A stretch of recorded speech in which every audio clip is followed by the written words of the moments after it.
Hey guys, it's me, Sam Stein, managing editor at the Bulwark. I'm joined by Tim Miller, and we're here to talk about Tesla. Some pretty poor earnings numbers in their first quarter earnings reports. Elon Musk addressing this and then also revealing in the call that he is likely to get out of Dodge in May. And Get out of Doge. Doge, yeah. That's pretty good, I admit. Good dad joke. Anyways, before we get to that, subscribe to the feed where you get facial reactions like you're seeing from Tim right Poor there. Elon. Such a bad day for Elon. It was a tough day for Elon. I introduced my daughter to Alexander last night, Sam. She'd never read Alexander before last night. And? So, loved it. Okay. Loved it. What kid doesn't love it? Just kind of living vicariously through another child's horrible day. And what a grown person doesn't love that, as we're about to do. It's just like, oh no, Elon, oh no, the earnings got worse. Oh, the numbers are going down even more. Oh, he might be kicked out of Doge. Oh, nobody likes Elon. That's too bad. Yeah. Isn't it? Well, aren't you sad for him? I'm not sad. No, I think he did this to himself. Here are the data points, and then I'll get your reaction. Net income for Tesla down 71%. Musk said that the company was earning 27 cents per share. That was well below expectations of 41 cents. The thing I liked from the Wall Street Journal article of this was they said Musk, quote, sighed deeply when asked to address Trump's trade war and made the case that he actually is against the tariffs, but he can only offer his advice and Trump will do what he wants. I will note the only other thing, and then I'll turn it over to you. The reason that this is clearly a reputational matter as much as a business one is because while Tesla really struggled, it has an energy storage business as well as a software subscription business. And those two actually performed above expectations. Shocker. So it was really automotive sales that really suffered. And that is basically because people just don't want to buy Teslas because they don't like the guy. You know, I just pulled up the old stock chart. It's better today. Not really. Not if you zoom out. Not if you zoom out. Okay. I was doing the 24 hours. I've zoomed out 6 months. I've clicked on the 6-month button. Okay. And what you see here is it's kind of reminiscent of my Christmas break. It's like you're skiing.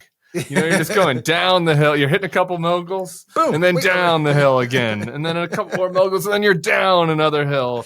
You East Coast skiers don't know about that, but in the Rockies, you got a lot of different hills you get to go down. My eyes cannot roll. Long trails there at Beaver Creek. And Elon spent some time at Beaver Creek too. Not great. Down to 237. Let's see. What was the peak high there? What was the peak there? 479. Oof. That's half. That's down more than half. Quick math there. We're taping this late at night. That's not good. Not great. So you would see why some of the shareholders, like, we I think the last time we did this, we were talking about Dave Portnoy at Barstool, why some of them are like, maybe go back to work, and maybe that is related to the Doge. At some point, if they have another bad quarter here, maybe, Elon, you stop tweeting and stop paying attention to everything but your company and get back to work. Before we get to the Doge part of it, though, there's one other fact that I was surprised you didn't share. Okay. Because I guess it cuts a little bit both ways for progressives. And that is that in addition to those two non-consumer facing businesses that do well, the other thing that was making money for Tesla was the regulatory credits. Like to sell the regulatory credits, being an electric vehicle company, thanks to the various stimulus packages that have been packed by Joe Biden. And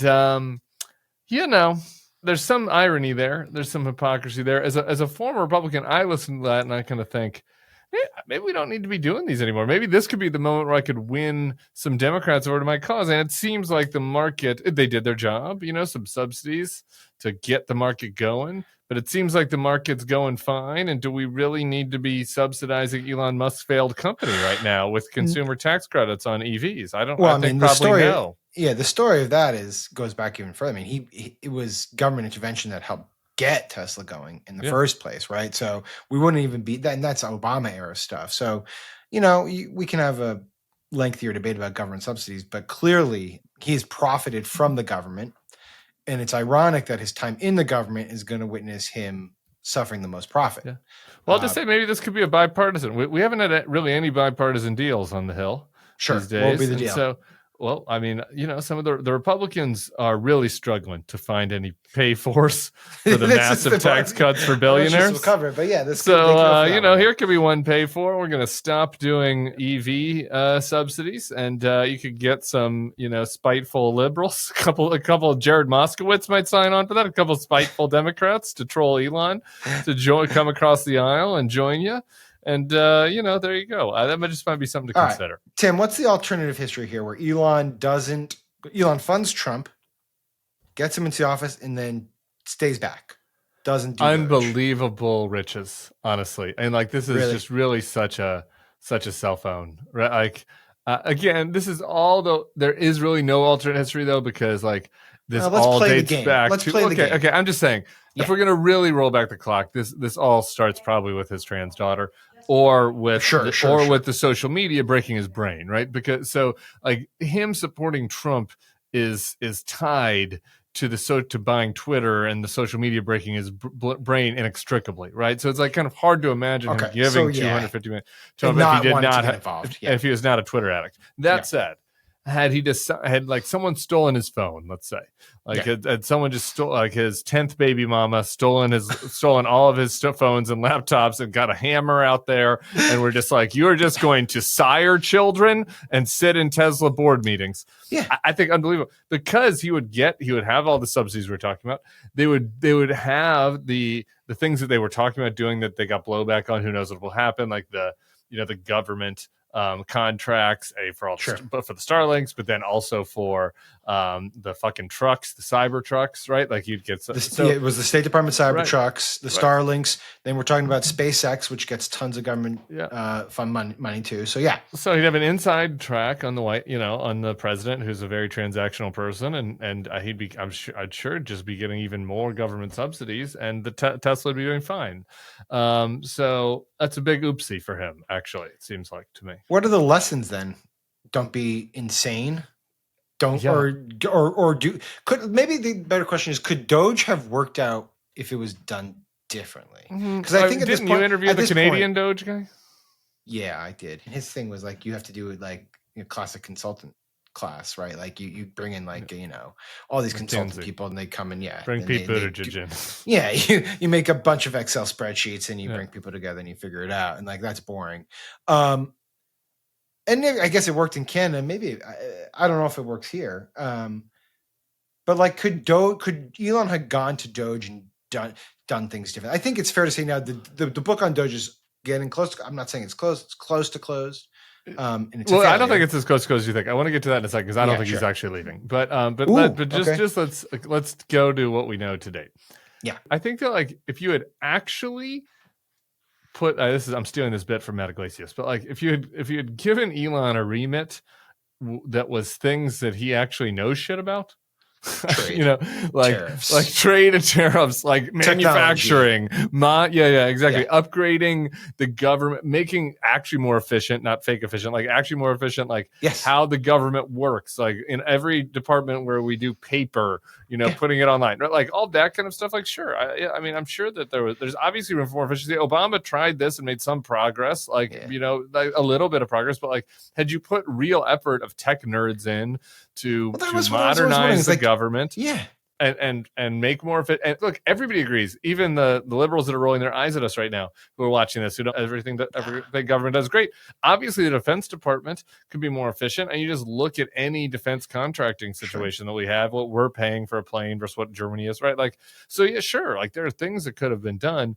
Elon is not incapable of doing it because like he has brain worms and like tweets 21 hours a day and has been like totally radicalized by COVID and transgender people and like hates right. So like Elon. So the alternative history in this world is a couple steps.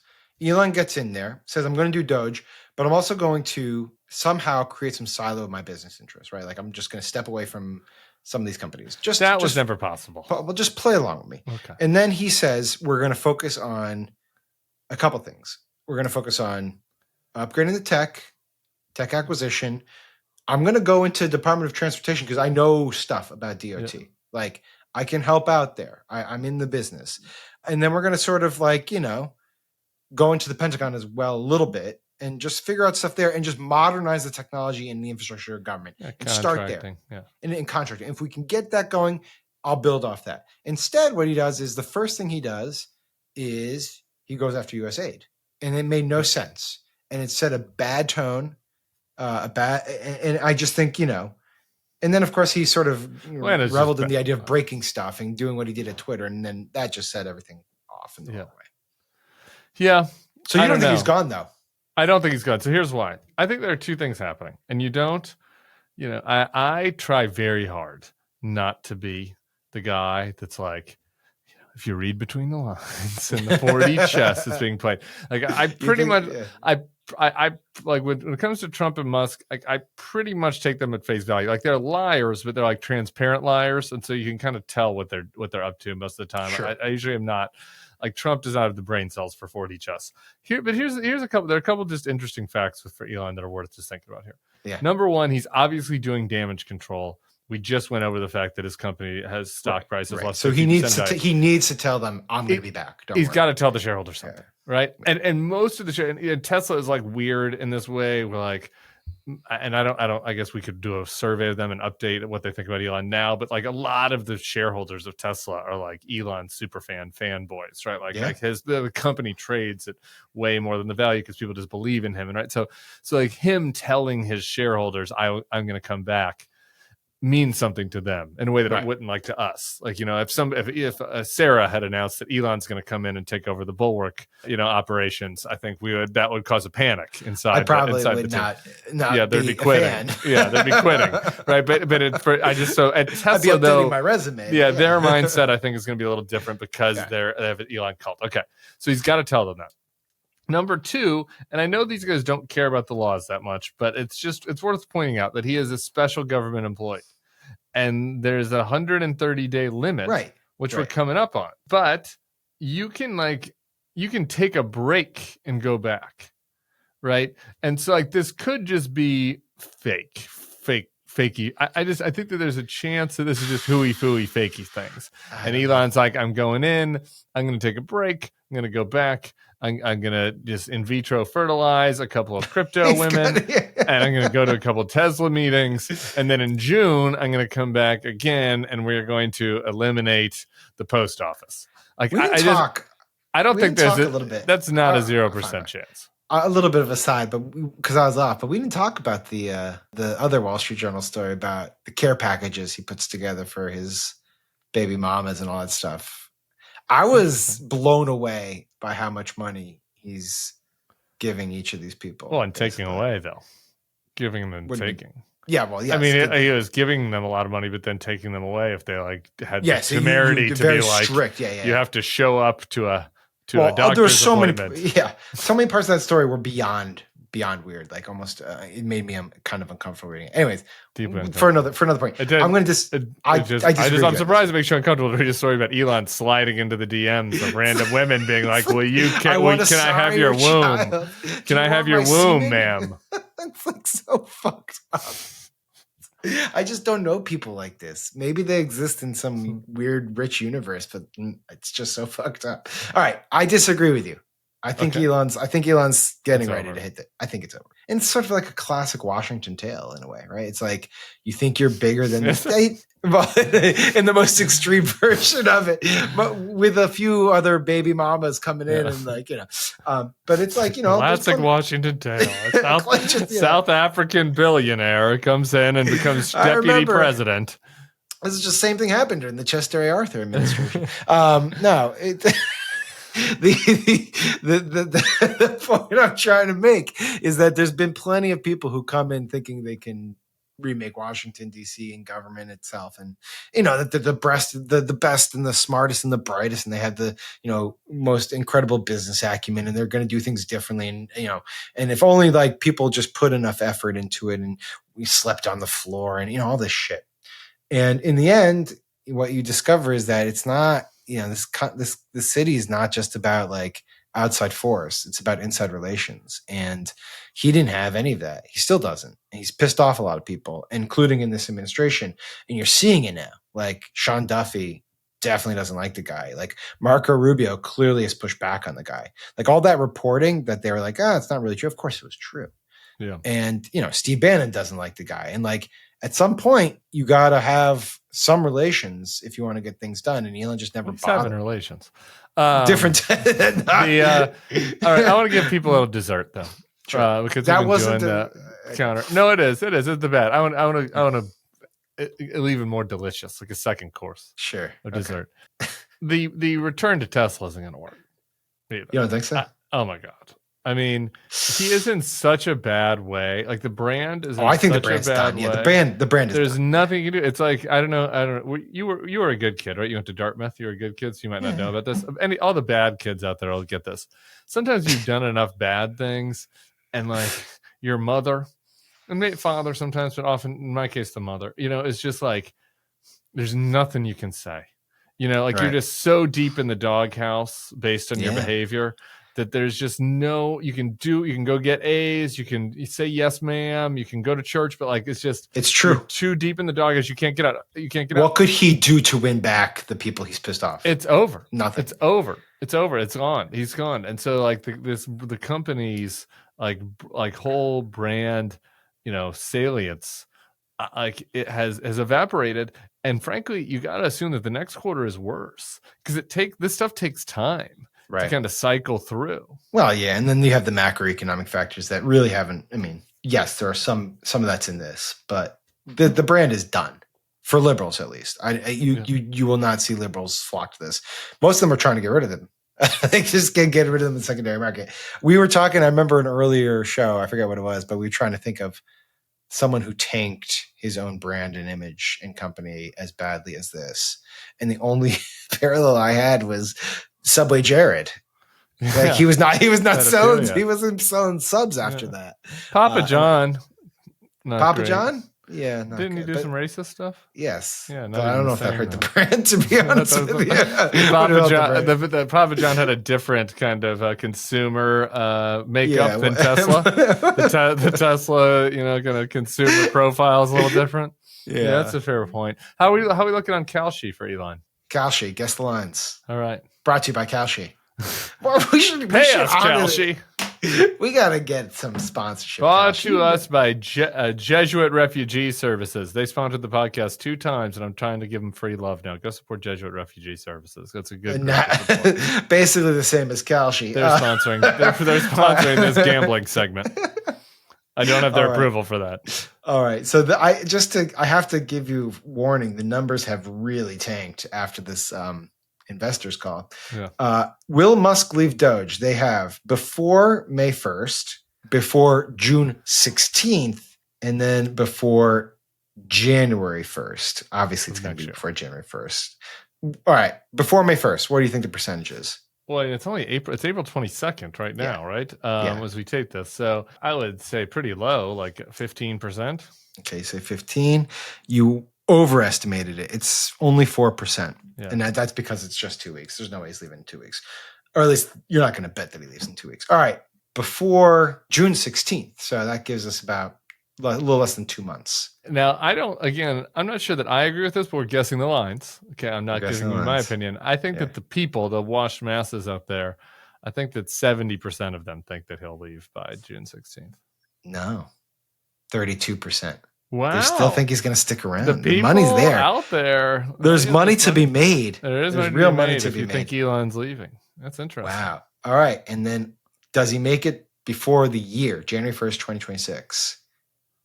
It's a tough one to figure out a payout on. Like, what if he sort of just kind of dances around? Yeah, I don't really know how you say, he's gone, right? Yeah, and I guess 60%, whatever's left. Yeah, it's 48. You got it. That was close enough. All right. There is one other, but it's not about his... It's about how many kids? Will Doge and Elon Musk claim there's missing gold at Fort Knox before May? Do you remember the Fort Knox thing? They were going to go to Fort Knox? What happened? I should have put that in my piece today. That was a real fuck up. They missed that one. They're going to go to Fort Knox. Does it make you more or less curious about whether the gold is there? The fact that they haven't said anything about it? The gold is there, dude. Come on. It was like 3 months ago that it was pictured. Steve Mnuchin didn't stage that shit. That was Kalshi, brought to you by Kalshi. Gamble on the NBA playoffs and lose money on that like me instead. It's A a real much man. better use of your money.